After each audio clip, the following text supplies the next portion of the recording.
Welcome to Current Affairs Taiwan. Mike, what have we got on the show today? We got another great show today with discussions of what's going on in the KMT and the changes that the new elected chairman is making. And then we talk about a kerfuffle in the Filipino community where someone criticized the president and there were petitions to send her back to Philippines. And then finally, we end with a discussion of some proposed constitutional referendums by one of the local constitutional reform and change groups and what that might mean. And get funky with Mind Joe. Dun, dun, dun, dun. San Min, Ju-yi,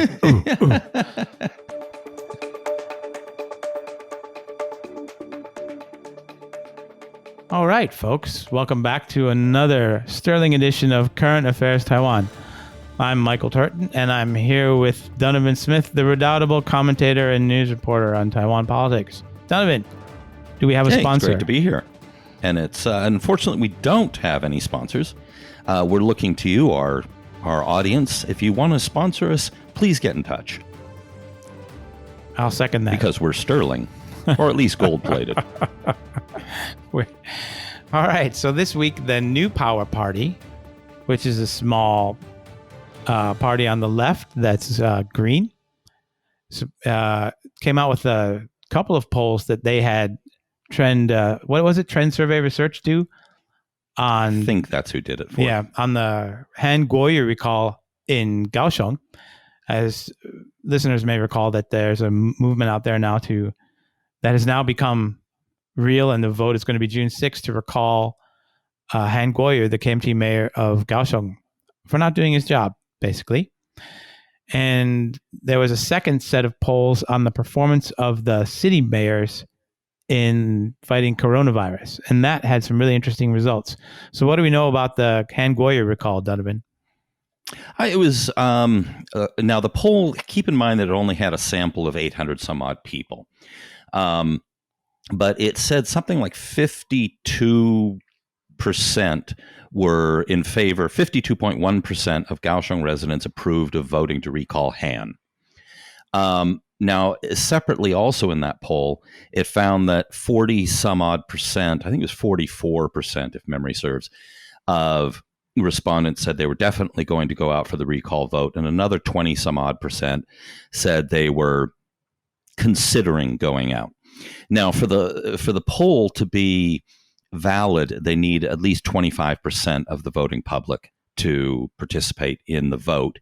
So if they get that 40, 50, 60%, and they do keep up with this 52.1%, that means that Han will be recalled if those numbers are correct. Yeah, if they hold up. And if Han is recalled, there's a whole new election, which means a whole new ball game, which does not augur well for the KMT in 2022. They did great in 2018. Well for the KMT in 2022. They did great in 2018, but none of their city mayors, with one exception, are not performing well.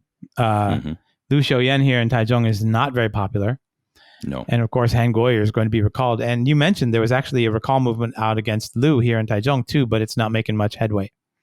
Yeah, it's based the name on it, the cute name. Of course, they always have to come up with a cute name. It's the Xiu in her name. It basically the pun on her name is removing rust. But the recall here, show is rust in Chinese, huh? Yeah. So, but essentially, I haven't seen very much coverage on it. It's like it came out and they said they're going to try and do this, but I haven't seen any movement on that. So she's not as hated, I think, as Han Kuo-yu is in Kaohsiung. Right. But none of her polling has been very high. She's been down near the bottom with Han Kuo-yu nationally. Her local polling has put her nationally down near the bottom of local administration heads. Yeah. That's what the next set of polls came out. The next poll that the NPP commissioned was on the performance of the local mayors in coronavirus. And Hou You-yi of New Taipei City, whom we've been tracking now for months, looking at his performance, almost a year now, saying this guy's good and he could be a major, major threat to the DPP in 2024 as a presidential candidate. How was he doing in that poll? Well, the poll was of the big six metropolis mayors in their handling of the coronavirus crisis. And Hou You-yi came out with 46.9%. Second was Taoyuan's Zheng Wensan of the DPP. He only got 12.4%. Ke Wen-je got 11.4%. Huang Wei-je of the DPP got only 5.4%. And down at the bottom were Taichung's Liu Xiaoyan at 4.4% and Kaohsiung's Han Guoyu at 4.1%. But what really struck me about this is Hou You-yi's 46.9% crushes the other five big city mayors by over 10% combined. All of the other big city mayors combined only got like 35, 36%. So Hou You-yi, he's really crushing it compared to his peers in the other cities. Yep. And New Taipei City is the biggest, population-wise, is the biggest city in Taiwan, which gives him a really strong base for the 2024 election if the KMT picks him. But remember, he's Taiwanese. Yep.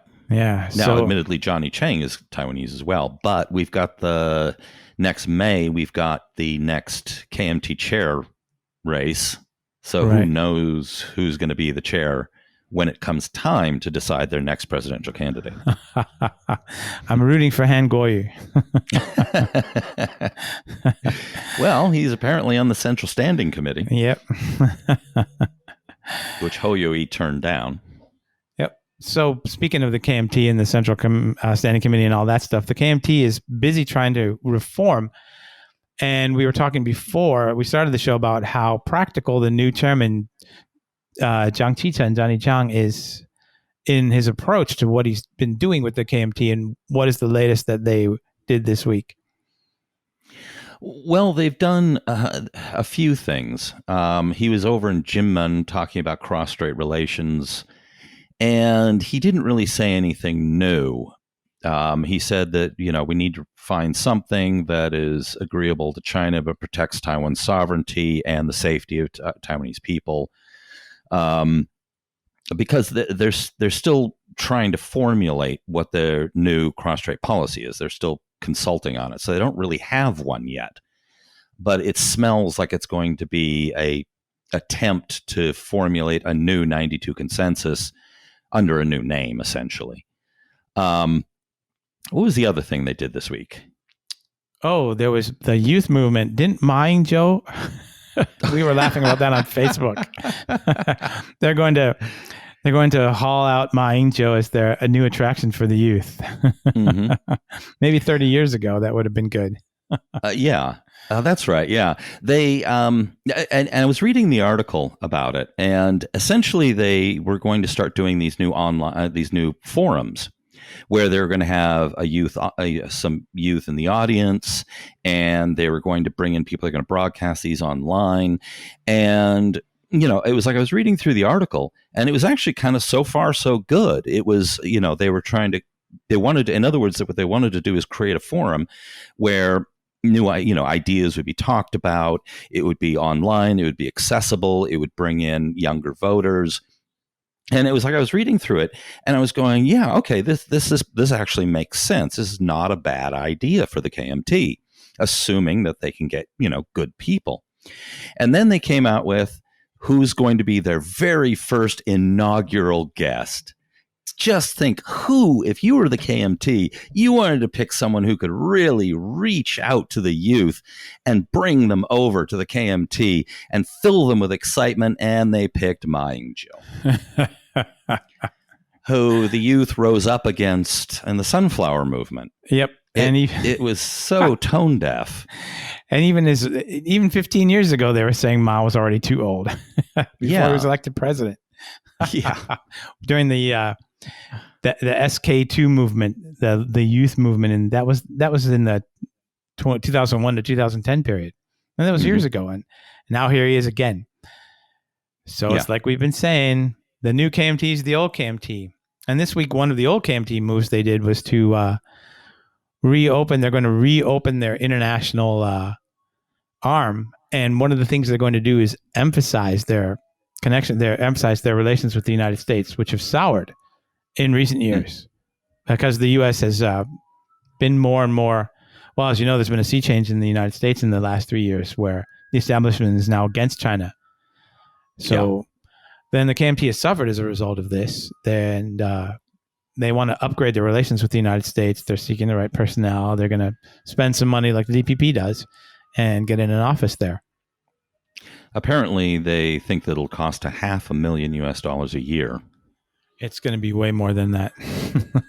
Way more. Well, it depends. I mean, you know, they have that guy, what's his name? Kent Wong, I think, out there. Yeah. If you see Kent Wong and he's associated with some kind of think tank with an innocuous name, it's a KMT front organization in the United States. And he's been writing regularly. You look up his name. He's been writing regularly on Taiwan issues for a variety of publications. And his ties to the KMT are never noted. No, never noted anywhere. Yeah. And we were talking about this before the show, and I think this is an interesting move because for a long time, the KMT was much more pro-U.S. and against the Chinese Communist Party for obvious historical reasons. Right. You know, something about them getting kicked out of somewhere. I don't know. And and so, I mean, Johnny Chang reaching out to the U.S. He's U.S. educated. He's Taiwanese. The sense I get, and this is from speaking to him in person, and also everything that I've read that he said, he doesn't come across as an ideological deep blue. He comes across to me as more light blue, particularly on issues related to China. And he's more practical.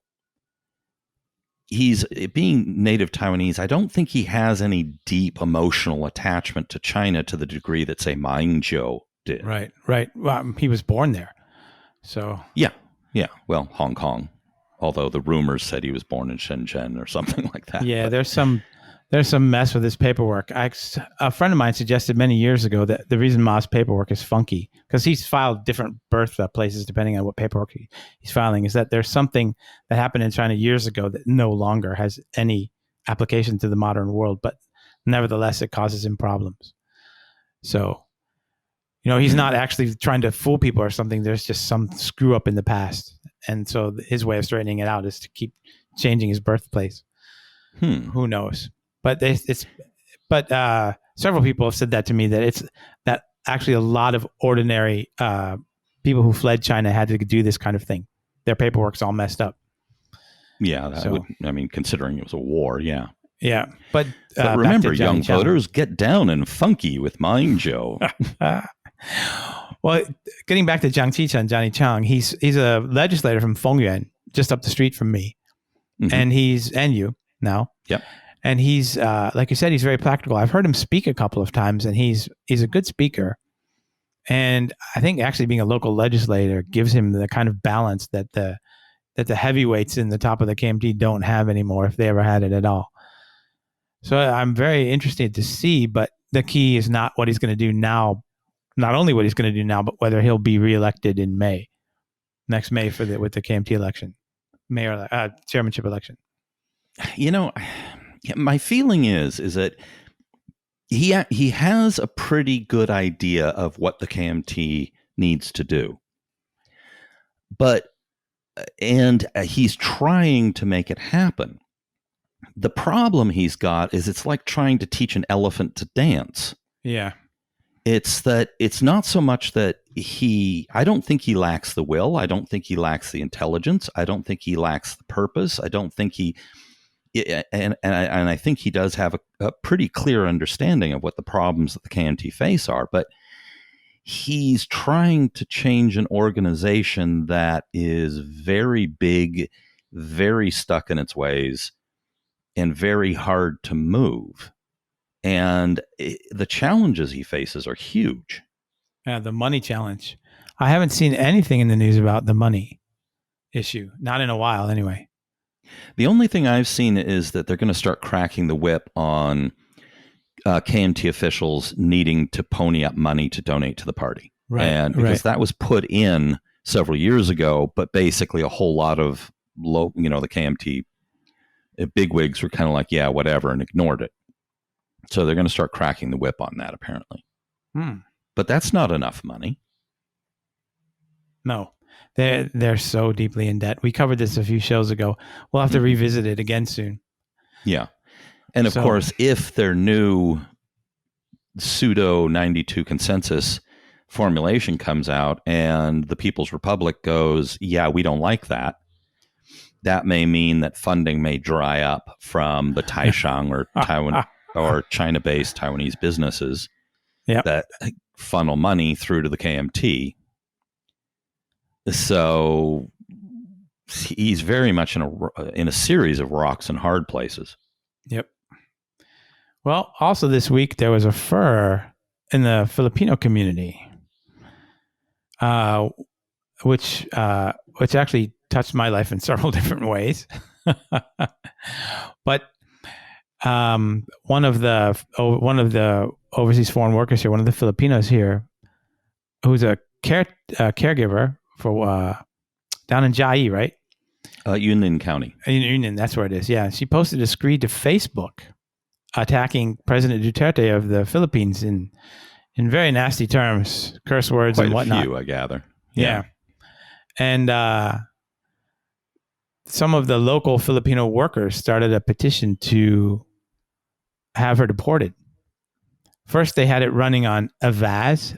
You might know that portal, AVAAZ, Avaz.org. They have petitions there. Then Avaz took it down, and then they had briefly, it's now gone, another petition on the same thing at change.org. So the whole thing seemed like it was just going to be a brew up among, Filipinos who were angry at her. And Duterte has absolutely amazing Trump-style worship among so many Filipinos. I've dated a couple, and they a couple of Dutertes. I wish he has money. I know. I dated a couple of Filipinas, and one of the ones that I dated, I said, "Well, there's these killings going on that people are saying are due to him," and she said, "Oh, that's fake news." Wouldn't even listen to it, right? And so one of the things that's always struck me is how people just worship him, just like you see the same kind of crazy worship towards Trump for different reasons. And I'm not going to get into that here. But anyway, MICO, which is the Philippines representative office here, apparently got involved, and so did the Philippines Department of Labor. And then today, the presidential office had earlier distanced itself from this whole thing. The presidential office in the Philippines, sorry. And now they came out with a statement later today, which you just read to me. What did they say? Okay, so the presidential office said that it distanced himself from the Labor Department's move to seek the deportation of a Filipino worker in Taiwan. It goes on to say the palace does not interfere with the statements of overseas Filipino workers. There is no truth that we sought the deportation because we do not interfere with our millions of OFWs and what they are saying, because in our country we have the right to free expression. Right. A few hours later, go ahead. The labor secretary in the Philippines said the decision whether to deport or not the overseas Filipino worker who allegedly committed cyber libel is up to the Taiwan authorities. Quote, Taiwan will decide whether to deport her or not. The decision is with the Taiwanese government. That is their sovereign power, he said in an interview. And that whole article kind of goes on. It sounds like the labor secretary wants to get her deported, but the presidential palace is not touching this with a 10-foot pole. No, it seems to have been an initiative that originated with one of the local Philippine representatives who just went too far. Specifically, the labor attaché of the Philippine Overseas Labor Office, or POLO, in Taichung City. Yes. Now, he went on to say that the woman was using multiple social media accounts and participating in a group, quote, organized to discredit and malign the president and destabilize the government. One woman can do that, huh? Apparently, posting on Facebook from Yunlin County is a major threat to the stability of the Philippine government. I wish we could do it. I mean, I think, Mike, I think you and we need to move to Yunlin County and start posting on Facebook to destabilize the Chinese government. What do you think? I think it would be, we could just post some Facebook rants. That'll do it. And no doubt, it'll destabilize the government there. No problem. That's Well, I think the Taiwan government came out today saying that they would protect her rights and they weren't going to deport her. So this whole thing might blow over. If everyone lets it blow over, it'll blow over. I think my suspicion is that the government here will kind of keep their hands off of it. I'd love to see the government here take a full-throated defense of her, but they won't. So my suspicion is that the labor attaché here in Taichung may sue her. Now, in Taiwan court. In Taiwan court. Oh, you know how the insult laws are construed here. Yeah. It'll be interesting to see whether they permit the suit to go through.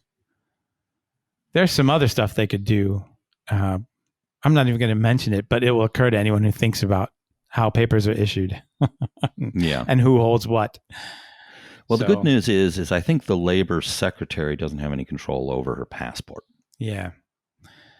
If she was working in a factory, they would have some leverage saying to the factory, you won't get any more workers from us if, unless you kick her out of the country. But she's a caregiver. Right. So she doesn't really, they don't have as much leverage as they would with say, a factory. Right. But this kind of issue is hitting some other issues. The foreign worker community here is a heavily monitored community, health wise, and they're controlled and disciplined. Until like a week ago, my girlfriend had to report twice a day to have her temperature taken, and they finally relaxed that. Now that community transmission in Taiwan has been 0 for 15 days now, mm-hmm. And some of the things that have happened to them as they've been essentially locked down, though that word is not used. So they've been more carefully monitored and disciplined. Let's put it that way.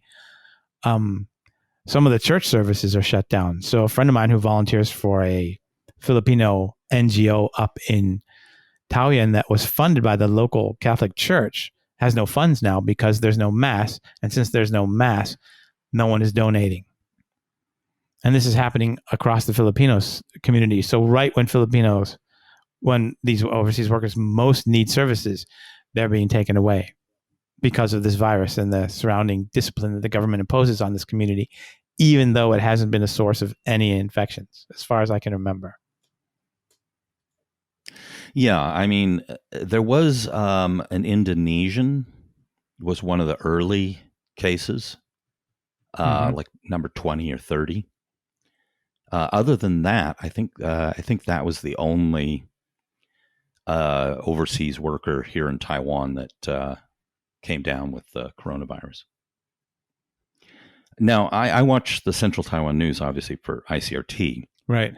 And there's an awful lot of articles about the Taichung ones are not quite as creepy. The vice mayor here went out and, went to places where a lot of Filipinos, Indonesians, and Vietnamese congregate, like Taichung Park and ASEAN Plaza and these places.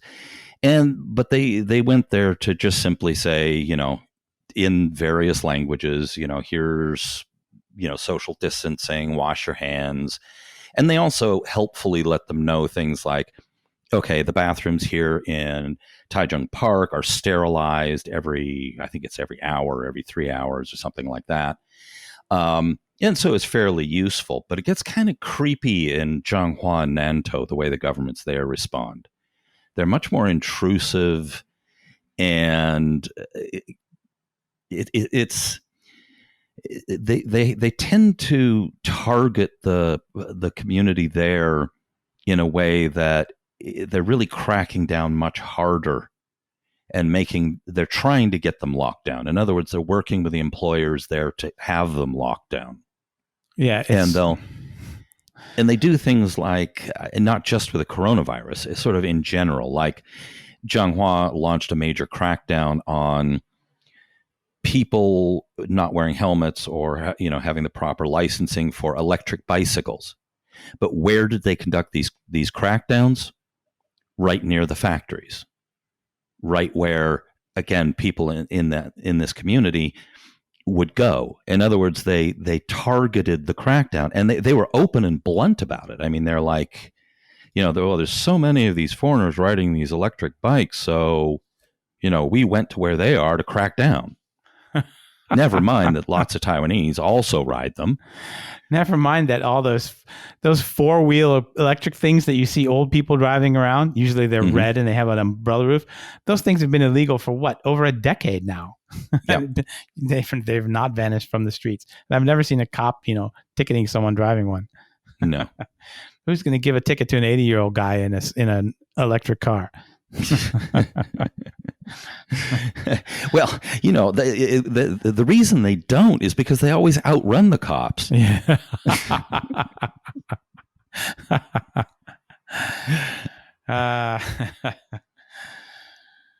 Well, speaking of cops and the law, there was another referendum thing about our constitution here in Taiwan this week. One of the organizations that's dedicated to changing the Constitution sent 2 proposals to the Central Election Commission. Well, they're scheduled to be sent next week to see if there's local support for writing a new constitution for the country. I believe that Beijing has declared the writing of a new constitution to be a red line. I think so. Let's put it this way. They would interpret it as a red line. I can't remember if they specifically said it, but in the Taiwan secession, in the anti-secession law that they passed in 2005, I'd be willing to bet it qualifies, or they could determine that it does qualify under that. Right. I think that I've read that in many books that the new constitution is a red line. And then people said that, and Beijing did not react even to a single one of the numerous constitutional changes that took place under Li Denghui and several others that took place under Chen Shui-bian. But it was under the existing Republic of China Constitution. So, exactly. Yeah. Yeah. Now, for our watchers, listeners, the anti-secession law was a law that China passed in 2005. And essentially, it was carefully crafted by the Communist Party in China to create a so-called legal reason for them to go to war with Taiwan if Taiwan were to, for example, declare the Republic of Taiwan, what they would call independence. And so there's a variety of things that they could interpret as Taiwan declaring independence in their terminology, right, or seceding. And so essentially what they do is they it's all fake. I mean, they wrote the law, they created the law, and then and then so if something happens, they'll throw up their hands and say, "Oh, by law, we have to take some strong action." It doesn't say that it necessarily has to be war, but that's included as it. I mean, the law said something along the lines of they have to take strong actions and possibly including war. Right. So that's the context. So, changing the Constitution might very well qualify as one of those red lines, as you were noting. Yeah, if the constitutional change includes a new constitution that changes the name of the nation or something like that. Mm-hmm. I expect if they just presented it as updating the ROC constitution, that Beijing wouldn't care. Well, the referendum actually there's two. It actually all it is 2 questions. Right. That's all. Which is, do you support the president in initiating a constitution reform process for the country? And the second is, do you support the president in pushing for the establishment of a new constitution reflecting the reality of Taiwan? They're both pretty vague. Yeah, but the second one, the new constitution reflecting the reality of Taiwan, that's a red line. because the reality of Taiwan is that it's an independent state. That would be the way that question would be understood. An independent state that's not part of China. Yeah.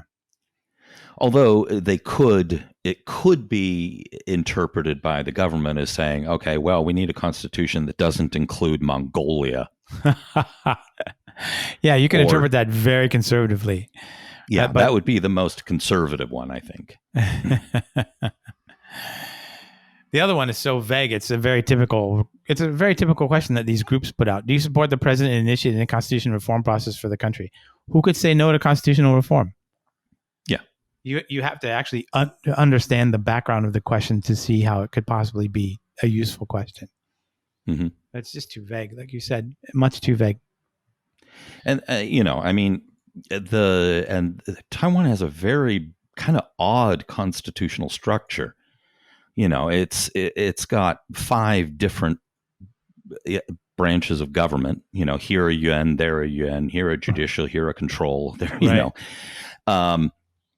so it's and there's a very weird split in power between the cabinet and the president and the legislature. It's all very weirdly structured. Right. The president. How is it that the legislature can recall the premier, or force the premier to step down? But if they do that, the president can dismiss the legislature. It has a very weird law like that. Yeah. And of course, right now the premier is chosen by the president. Yeah. So in theory, it's the premier who is supposed to be the executive power. But in practice, their job depends on the president. So the president is as involved or not involved as the president wants to be. Yeah. It's got the making of, it's a weird semi-presidential system that has it could be a strong president, it could be a weak president, but the Constitution itself was never meant to be more than the candy coating over an authoritarian one-party state. So, a lot of people don't get this. Making this Constitution work for a modern democracy is not always easy. Mm-hmm. Well, I think on that happy note, have we talked about everything that we want to talk about today? I think so. I do think there's one major issue, and I'd love to hear your take on this. Yeah. And that is this constitutional, as far as these referendums. Now, they're going to hold that in August of next year, and they changed the law so that the referendums are now held in August on election off years. They're not coupled any longer with general elections, which means that move. And that's intended basically to bring the turnout down. So my take here is whether or not, and so they need to get at least 25% of the voting public to vote on these referendums. And I think the major factor would be whether or not the DPP will support or not support these referendums. Yeah. And I'd like to hear what's your take on whether they will or won't. Well, look at the current president. How radical is she? I think what they'll do is just distance themselves and just give them polite noises and not really support it.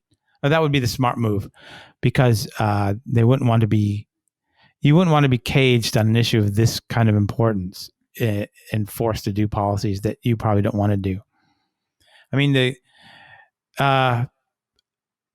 there was a really bad article out. What was it, last week, by Lev Nachman and Brian Hui on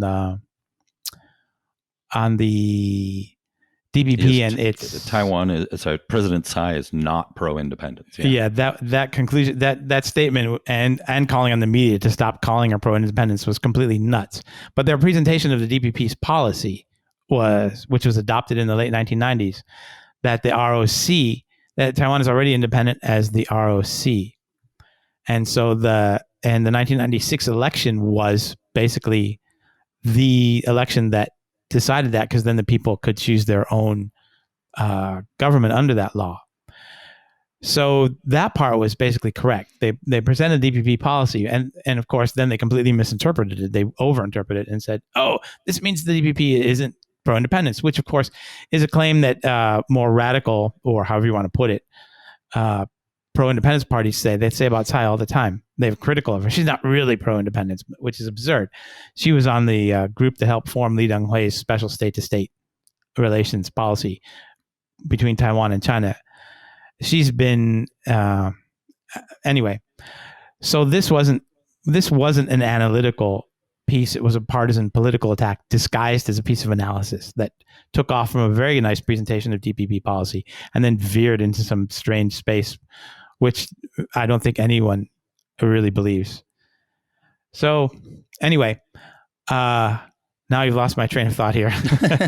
Well, I can add some things. I remember in the 2012 election when Tsai lost that one, but I do remember quite clearly when she was very uncomfortable singing the ROC national anthem. Yeah, but I think a lot of the issue isn't independence or non-independence. Taiwan is independent, as the DPP notes and as the president notes, right, as the Republic of China, Taiwan. Right. What the real issue is whether or not is name rectification. And, that's where the breakdown on the green side comes in, is, of course, whether Taiwan should just continue being called the Republic of China. Let's avoid a war, keep the status quo. Let's stay independent, but not worry about the name, or become the Republic of Taiwan. And, so I saying she's pro or anti-independence, well, she obviously is pro-independence. She's pro-Republic of China. Yeah. Independence, for sure. And so the real question is she in support of changing the name to Republic of Taiwan? And that we don't know. Well, of course she's in support of that. You just have to do the if there was no risk of war. Exactly. If China got up one day and said, we don't really care what Taiwan does, you can do whatever you want, how long do you think the ROC would last? I mean, Lev and Brian are basically arguing that, the ROC would just go on because Taiwan doesn't support independence, which is absurd.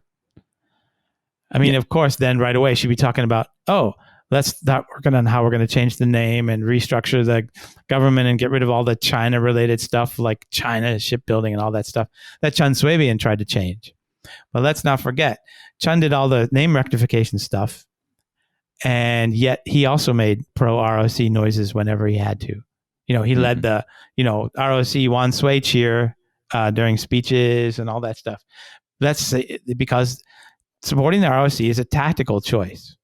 All right, Taiwan is in the position of, you remember the famous story from Herodotus, right? The Greek historian, and about the thief who's brought before the king. And the king says, I'm going to execute you. And the thief says, well, give me a year. I'll teach your horse to sing. So that's where Taiwan is. We're just stuck trying to teach the horse to sing. And someone asked the thief, why did you make this dumb choice? The horse is going to sing. He said, yeah, but anything could happen. The king could die, I could die, or the horse could learn to sing. And that's what we're doing here. And that's what Taiwan is doing with the ROC. The ROC is a very nice tent, a very nice cave, a very nice shelter to hide in while she works on expanding Taiwan's international space and fending off the China. And you have to remember that she's in the generation after the sort of what we call deep Greens or radical Greens, who are now much older, and who, for them, independence meant getting rid of the KMT.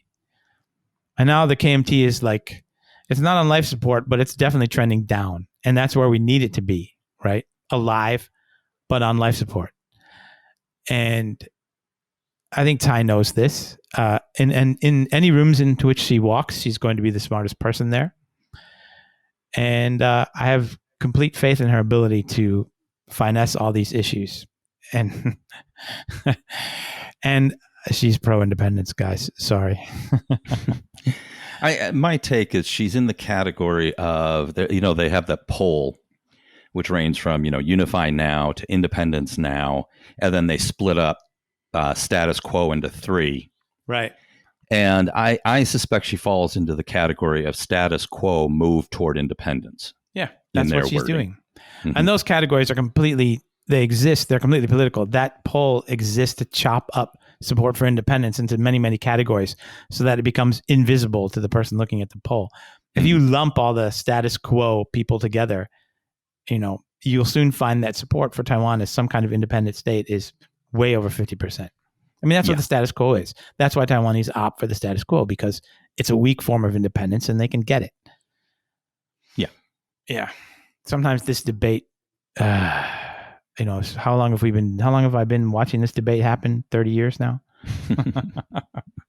And you just see this stuff written and it's like, they said that 20 years ago about X. Now remember, there's a mirror in the KMT, right? There's people in the KMT who are far to the right of Ma Ying-jeou who argue that he's a closeted Taiwan independence supporter. I've heard this argument. So everything is out there. You just have to find it. I think on that happy note, we should end this show. Get down and funky with Ma Ying-jeou, everyone. That's right. That's how he'll attract the young. They'll put out the idea that he's a closeted independence supporter. The young are actually a good example, right? This is the post-independence generation. The young already believe Taiwan is independent. Yeah. For them, the goal is to get Taiwan recognized, to get that international recognition. So it's been interesting watching this transition happen because, I grew up in the movement, get rid of the KMT. I grew up as an old guard, deep green. And now, I've watched this whole new idea of greenness take shape among the young, and it's been wonderful. Mm-hmm. Yeah, you wrote someone a great piece on that. It was 2014 or so. That was 2014, 15, somewhere around there, 16 maybe. And you talked about how a lot of the young were basically co-opting ROC symbology to mean Taiwan. An independent Taiwan, essentially. Yeah, several people noticed that.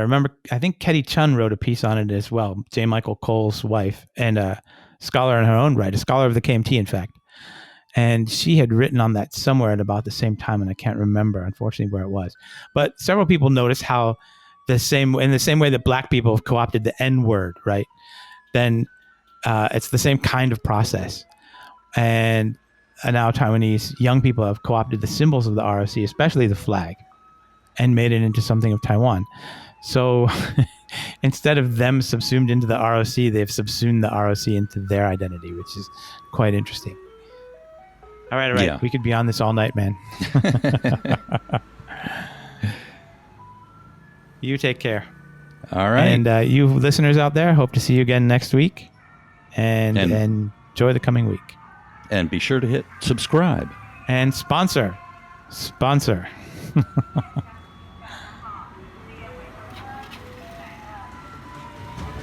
This has been brought to you by the Taiwan Report. For more content like this, become our patron at Report.tw. 哎呦，就是那个台湾狗啦，最喜欢我的台湾狗了。